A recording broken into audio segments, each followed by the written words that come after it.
اعوذ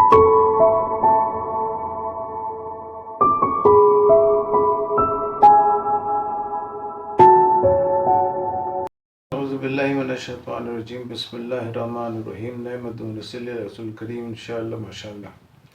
السلام علیکم ورحمۃ اللہ وبرکاتہ. شہرک کاٹ ڈالنے والی آیت قرآن کی سچائی کی مظہر ہے، نہ کہ نبی کی. جھوٹے نبی کی شہرک کاٹنے کا قادیانی دعویٰ بالکل غلط ہے. قرآن کی سورہ الحاقہ 69 کی آیت نمبر 43 سے 47 تک کے آغاز میں قسم کھا کر قرآن کی سچائی کا دعویٰ کرتے ہوئے فرمایا ہے، یہ قرآن رب العالمین کی طرف سے نازل شدہ ہے.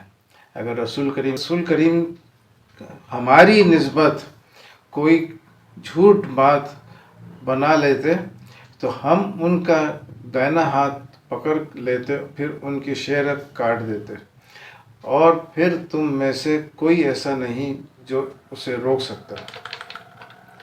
قادیانی حضرات نے ان آیات سے نبی کی سچائی اور مرزا غلام احمد قادیانی کی سچائی ثابت کرنے کی کوشش کرتے ہیں، یہ کہہ کر کہ اگر مرزا جھوٹا نبی ہوتا تو اس کی شہرت کٹ جاتی، جبکہ ان آیات کے نزول قرآن کریم کی شان میں ہوا ہے، اور یہاں دعویٰ اور بیان قرآن کی صداقت کا ہے، نہ کہ کسی نبی یا رسول کی صداقت کا ذکر ہے. ان آیات میں دعویٰ اور سزا کا تعلق قرآن کے نزول کے حوالے سے ہے، لہٰذا یہاں سمجھنے کے لیے سزا کا ذکر صرف واحد شخص رسول کریم کے لیے کیا گیا ہے، نہ کہ کسی اور شخصیت کے لیے.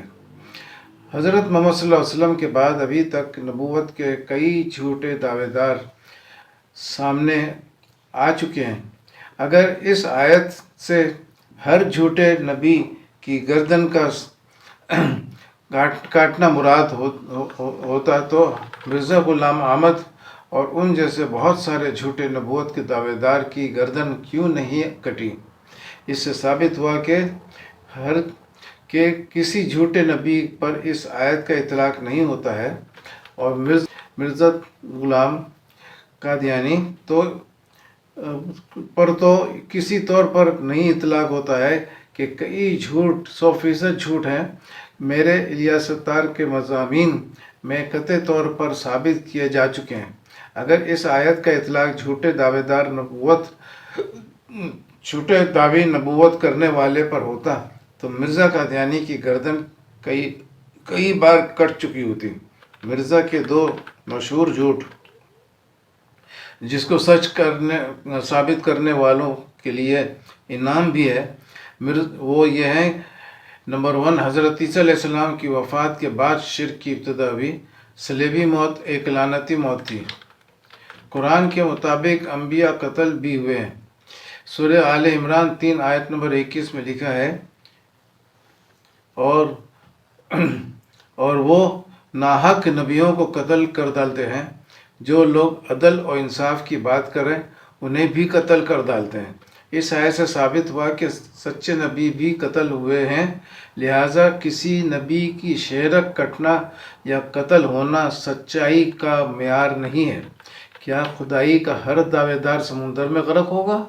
فرعون نے خدائی کا دعویٰ کیا تھا تو اللہ نے بحر کلثوم کو 2 حصوں میں تقسیم کر کے فرعون کو غرق کر دیا.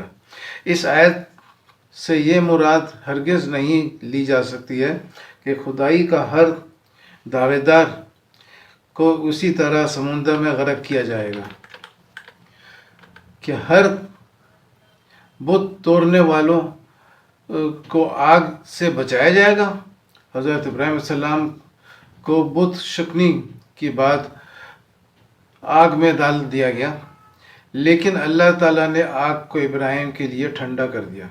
لیکن اس سے یہ نتیجہ اخذ نہیں کرنا چاہیے کہ اگر کوئی شخص بتوں کو توڑے گا پھر اسے آگ میں ڈالا جائے گا تو آگ ٹھنڈی ہو جائے گی. کیا ہر اغلام باز قوم پر سنساری کی سزا ہوگی؟ قوم لوط کو اغلام بازی کی جو سزا اللہ تعالیٰ نے دی تھی، وہ سزا ان ممالک کے لوگوں کو جہاں اغلام بازی کو قانونی تحفظ حاصل ہے، ملنا چاہیے تھی، لیکن ایسا نہیں ہوتا ہے۔ یعنی ہر سزا کا اطلاق ویسا ہی نہیں ہوتا ہے جیسا قرآن میں درج ہے۔ بہاءاللہ نے نبوت و رسالت کا دعویٰ کیا، لیکن اس کے باوجود اس کی شہرت نہیں کٹی۔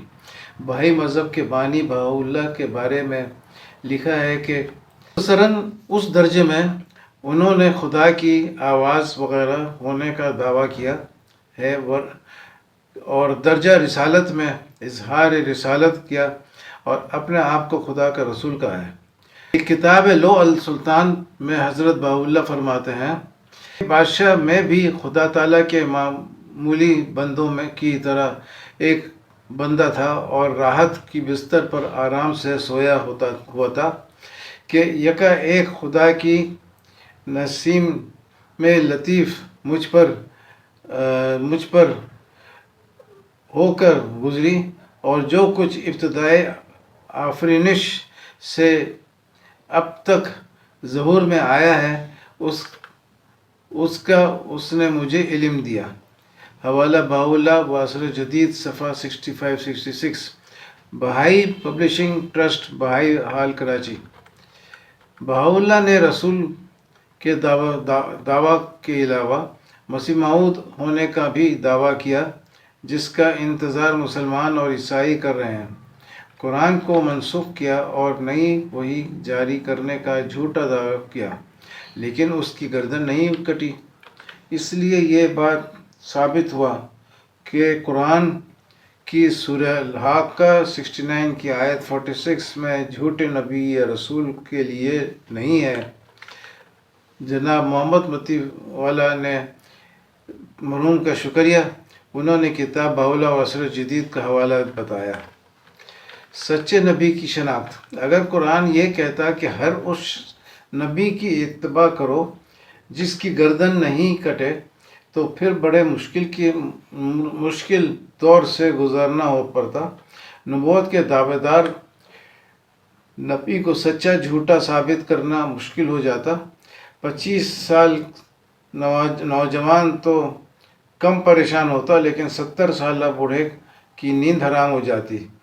وہ غریب بوڑھا یہ سوچ کر مایوس ہوتا کہ اگر میں اس دعوے دار نبی کی اتباع کروں اور میرے مرنے کے بعد اس کی گردن کٹ جائے تو میں روز قیامت بالکل ناکام ہو جاؤں گا۔